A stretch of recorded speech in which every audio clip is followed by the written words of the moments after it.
Welcome to the Future of Real Estate. I'm Brett Ellis of the Ellis team at RE/MAX Realty Group. I'm joined today by my mother, Sandy Ellis.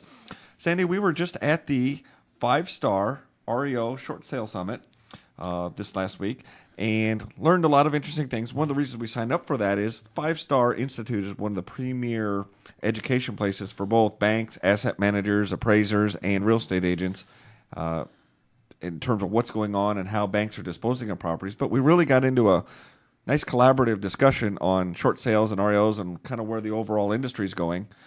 Right, and I think it's critically important, Brett, for both the buyer and the seller that you're working with, too, that an agent have that kind of experience and knowledge. You know, in the past, we always talked about the CDPE designation, and that's sort of like the beginning.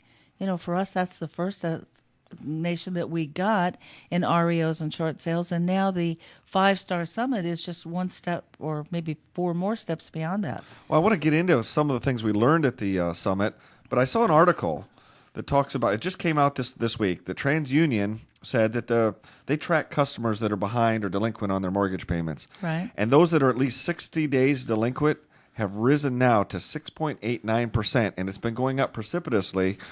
It was at 6.25 in the third quarter of 2009 and 4.58 in the final quarter of 2008. So you can see it going from 4.58 to 6.25 to now 6.89, and that's What's so important about that, though, Brett, is that it's kind of becomes a point of no return.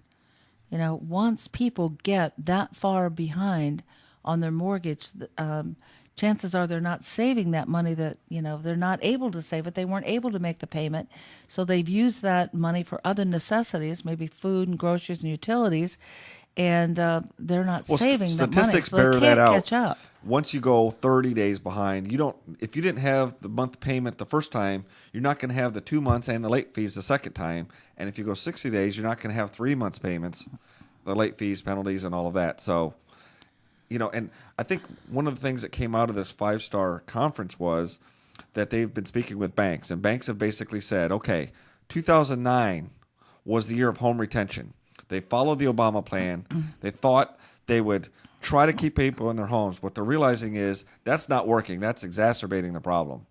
And what they need to do is get back to banks collecting their money, because when you put people further behind, you're not helping them. No, you're not helping And them you're at not all. helping the market. You're making the market worse. And when you've got foreclosures that are really tying up the market and they're not being resold to somebody, you've got grass growing, you've got vacancy, you've got crime, you've got